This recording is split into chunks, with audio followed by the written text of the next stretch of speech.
Notre témoignage porte sur la deuxième partie de la lettre aux familles de Jean-Paul II, « L'époux est avec vous ».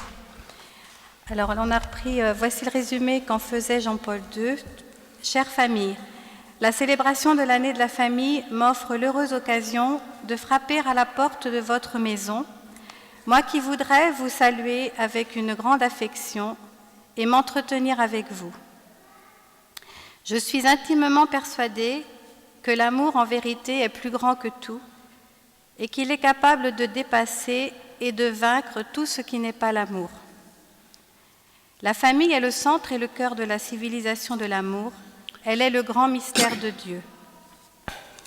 Le rationalisme moderne ne supporte pas le mystère. Il n'accepte pas le mystère de l'homme, homme et femme, ni ne veut reconnaître que la pleine vérité sur l'homme a été révélée en Jésus-Christ. Mais s'il manque à l'homme la perspective d'un Dieu qu'il aime, si la possibilité de participer au grand mystère n'est pas ouverte à la famille, que reste-t-il? Il reste la vie temporelle comme terrain de lutte pour l'existence, de recherche fébrile du profit. Alors, pour notre témoin, c'est en alternant des passages de notre vie et des extraits de la lettre de Jean-Paul II qu'on a construit notre témoignage. Et nous allons donc essayer de vous faire partager comment Jésus, l'époux, ne cesse d'être présent dans notre famille et dans vos familles. Alors, malgré notre manque de connaissance de l'Église et de ses sacrements pour notre mariage, décidé 3 mois après notre première rencontre, nous avions une réelle volonté de la présence de Jésus et de Marie. Notre décision était de bonne foi, mais sans aucune conscience et connaissance de la grandeur du sacrement du mariage, de l'engagement de Jésus à nos côtés, et nous n'avions également aucune conscience de la grandeur de l'Église. Mais l'époux était avec nous, tel le bon pasteur, comme le dit Jean-Paul II dans sa lettre aux familles.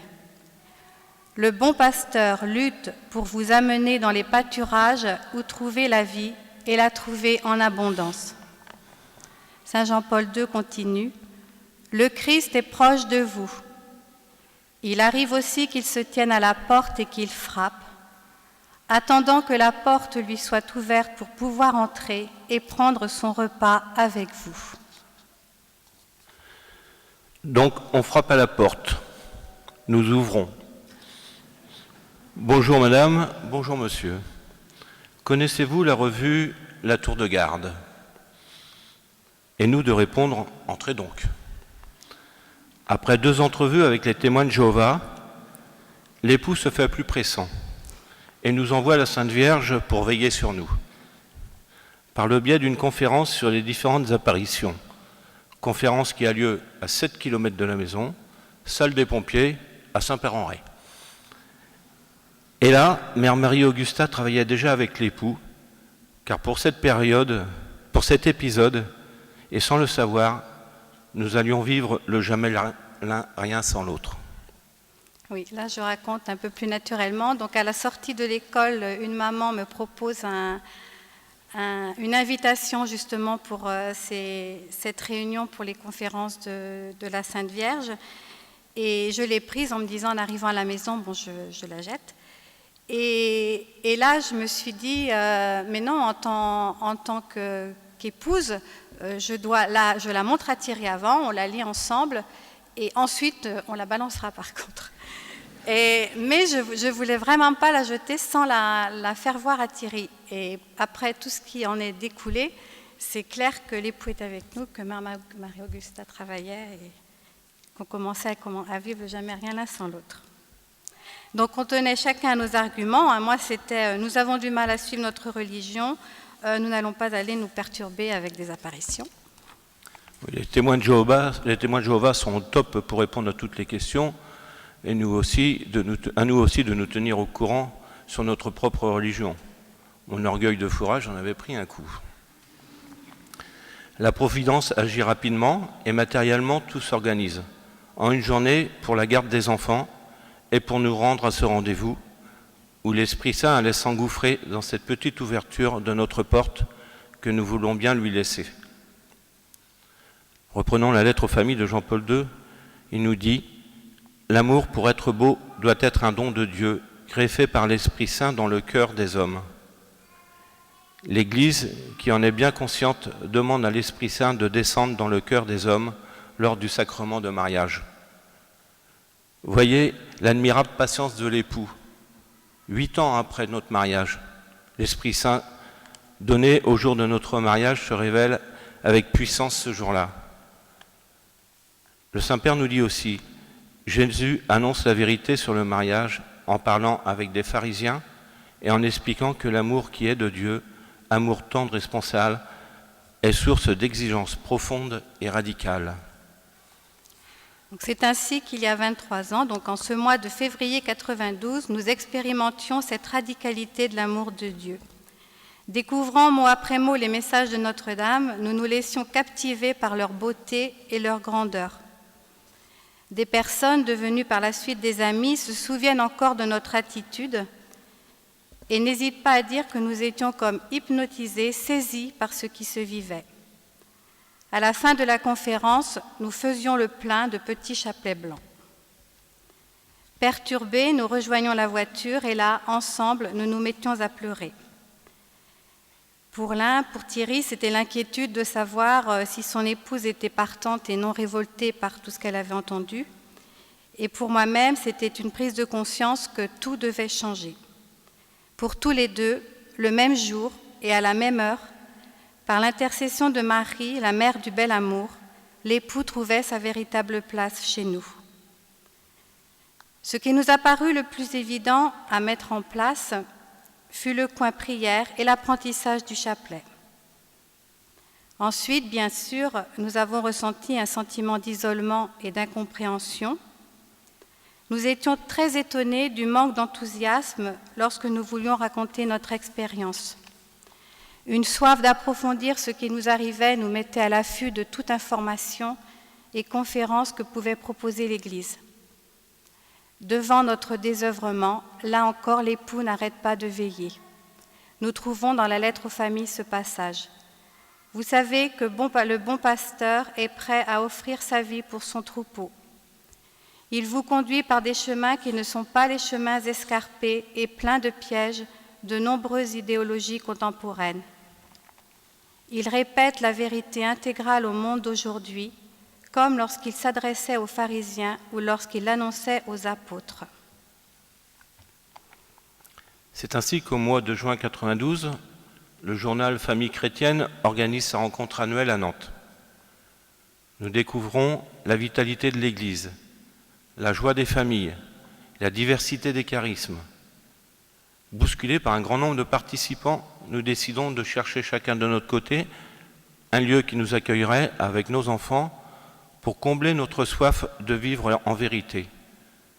Parce qu'en fait, il y avait plein de stands et puis on se bousculait de partout, on n'arrivait même pas à suivre tous les deux. Donc on s'est dit, on se lâche, tu fais un tour de ton côté si tu vois quelque chose, tu le repères, moi je fais pareil et puis on se retrouve à la fin et on s'échange, quoi. Donc ensuite, nous pourrons comparer et prendre une décision. La recherche fut fructueuse et nous revenions avec une proposition de communauté à faire partager à l'autre. Oui, donc on arrive tous les deux en disant on pense qu'on a trouvé un endroit où c'est super. Enfin, moi, j'ai trouvé un endroit où c'est super. On accueille les enfants et puis on va pouvoir se former. Thierry dit pareil. Donc, tu m'emmènes au stand, puis après, moi, je te ferai voir la communauté qui m'a intéressée. Je me suis retrouvée au pied de 3 sœurs Dominique avec Notre-Dame-des-Neiges. Et puis Thierry me dit on ne va pas plus loin, c'est là que je voulais t'emmener. Donc voilà l'époux. Et on le dit à chaque fois parce que c'est en vérité. Et donc et là, la formation Dominique, bien sûr, a commencé. Donc Jean-Paul II nous dit, chère famille, vous aussi, vous devez être courageuse, toujours prête à rendre témoignage de cette espérance qui est en vous, parce qu'elle est enracinée dans votre cœur par le bon pasteur au moyen de l'Évangile. N'ayez pas peur des risques, les forces divines sont beaucoup plus puissantes que vos difficultés. Donc, par notre changement de vie, nous avons été rapidement signe de contradiction, surtout dans nos prises de position pour être fidèles à l'enseignement de l'Église, donc à Jésus.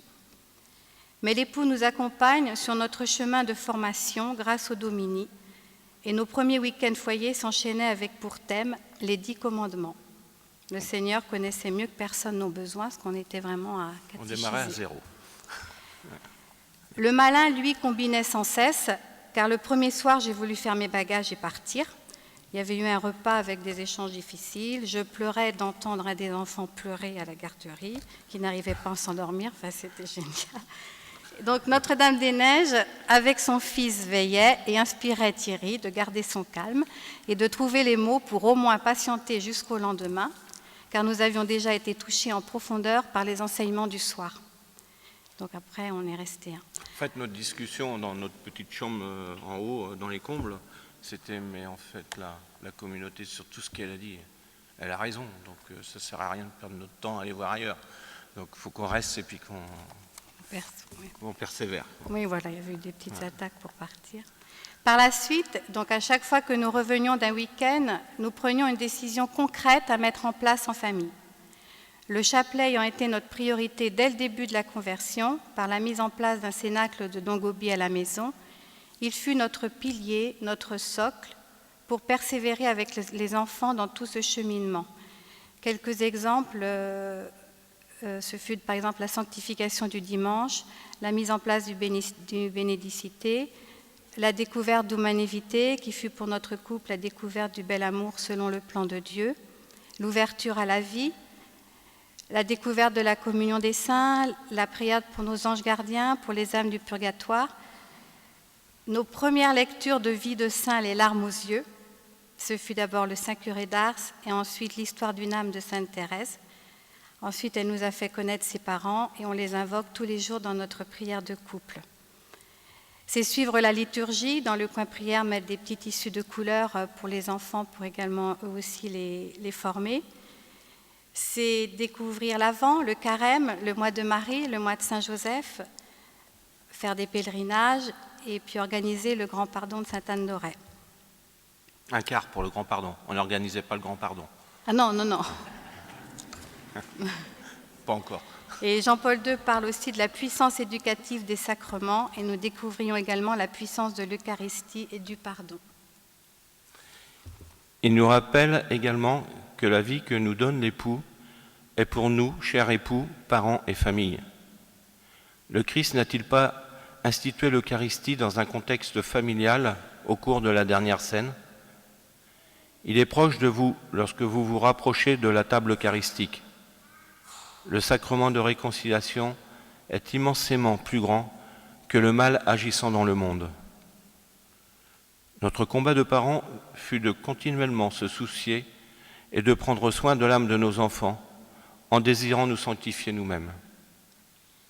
Dans la lettre famille, on trouve aussi, c'est dans la famille qu'est confiée la tâche de lutter d'abord pour libérer les forces du bien. Il faut que nos fils et nos filles trouvent par leur famille le chemin de leur vocation humaine. Et Jean-Paul II rajoute, il nous faut naître d'en haut. Vous qui engendrez vos enfants pour la patrie terrestre, n'oubliez pas qu'en même temps, vous les engendrez pour Dieu. La famille est le premier milieu humain dans lequel se forme l'homme intérieur. La méditation du chapelet en famille chaque jour s'est avérée être une nécessité pour nous. Lorsque le découragement et les difficultés arrivaient, nous puisions la force de persévérer grâce au message de la Sainte Vierge, à ses demandes incessantes. Nous n'avons trouvé aucune parole de Marie précisant « Priez le chapelet en famille, sauf la famille fourrage ». Nous nous rendions compte que la méditation de la vie de Jésus par le biais des mystères du rosaire nous permettait naturellement et simplement de catéchiser nos enfants. Par son agonie de Gethsémani et du Golgotha, l'époux nous rejoint aussi dans les difficultés et les croix que nous pouvons rencontrer. Nous avons pu expérimenter cet amour infini de Dieu et sa présence continuelle à nos côtés, entre autres dans la maladie. On développe un exemple qui après a entraîné, qui a été très éducateur pour nous entraîner au don de nos vies à Jésus. Donc nous devions annuler nos premières vacances à Saint-Pierre car un de nos bébés perdait du poids régulièrement depuis sa naissance et le médecin traitant ne diagnostiquait aucun problème. Tous les 3 jours, Thierry passait à la pharmacie pour une pesée. Poussé par l'esprit, il n'affole pas son épouse et 2 jours avant de partir, l'enfant pesé par son papa prenait soi-disant du poids. Rassurés, nous partons en Ardèche et nous faisons connaissance d'une famille à la sortie de la messe qui nous propose de nous rendre à Châteauneuf-de-Galorre. On n'avait pas parlé de l'enfant, mais elle nous dit vous n'êtes pas loin, vous ne connaissez pas, non? Alors nous avions entendu parler de Marthe au Grand Fougeray, mais moi franchement je ne comprenais pas trop ce genre de mystique. Aucune envie particulière de m'y rendre, mais Thierry voulait saisir l'occasion pour connaître ce lieu.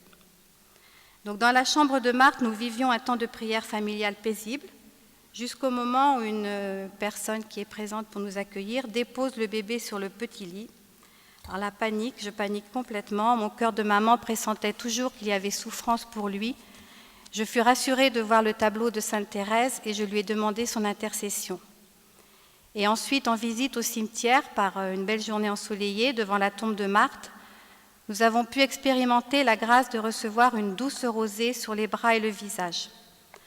Nous retournons à Saint-Pierre et les vacances terminées à la maison, sans explication sur le phénomène et en gardant cela dans nos cœurs.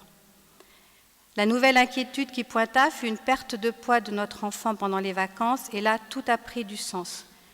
L'Esprit Saint ouvre nos intelligences pour nous rapprocher d'un excellent pédiatre que je connaissais. Le diagnostic donc fut posé, les 3 malformations cardiaques, l'hospitalisation donc immédiate ainsi qu'une date pour l'intervention. Pendant cette trop longue attente jusqu'à la guérison, c'est d'une façon sensible que nous sentions la force de la prière. Nous étions portés et nous comprenions que Marthe, loin de mettre l'enfant sur un lit de souffrance, l'avait pris dans ses bras. L'époux avait préparé le chemin et voulait que cet été-là, nous fassions sa connaissance. Plus tard, il nous a fait comprendre par un message de la Sainte Vierge à Dongobi que nous avions reçu devant la tombe de Marthe la rosée céleste de sa divine miséricorde. C'est vraiment les mots employés par la Sainte Vierge dans ces messages. Le jour de l'intervention, certes, nous devions remettre notre bébé entre les mains de l'infirmière, mais c'était dans les bras de Jésus que nous le déposions. Nous ne savions pas ce qu'il adviendrait, mais ce premier véritable don à Jésus nous éduquait aux autres dons que nous aurions à faire par la suite pour tous nos enfants, aussi bien dans les difficultés de l'éducation, dans nos angoisses de parents lorsque nous avions peur qu'ils soient happés par les dangers du monde. Cela nous a fortifiés aussi pour faire confiance en la divine providence dans les difficultés matérielles. Dans notre prière de couple, c'est un don total que nous faisons au Seigneur de chacun de nos enfants et nous y puisons force et paix. Chaque jour, nous devons redire notre Magnificat pour cette présence aimante et complètement gratuite de l'époux à nos côtés. Nous avons la joie et le bonheur donc d'avoir 3 de nos enfants qui ont répondu oui à l'appel de Jésus pour la vie consacrée. Et là aussi, avec l'aide de Notre-Dame-des-Neiges, Jésus est présent et nous forme patiemment. Il forme patiemment nos cœurs de parents à ce don total. Nous avons également le grand bonheur de voir 2 de nos garçons s'engager dans le sacrement du mariage. Donc, un qui s'est marié en octobre dernier et avec le premier petit enfant dont la naissance est prévue début octobre, et un mariage qui se prépare pour fin juillet. Et notre adolescent en Candomini, lui, il prend le même chemin de formation que les autres, et il aura lui aussi à discerner avec l'aide de l'époux son état de vie. Nous voulions terminer par la prière de Saint Jean-Paul II à la fin de la lettre aux familles. Puisse la Sainte Famille, icône et modèle de toutes les familles humaines, aider chacun à cheminer dans l'esprit de Nazareth. Puisse-t-elle aider chaque famille à approfondir sa mission dans la société et dans l'Église par l'écoute de la parole de Dieu, par la prière et le partage fraternel de la vie. Que Marie, mère du bel amour, et Joseph, gardien du Rédempteur, nous accompagnent tous de leur incessante protection. C'est dans ce sentiment qu'il nous bénit, chaque famille, au nom de la très sainte Trinité, Père, Fils et Esprit Saint.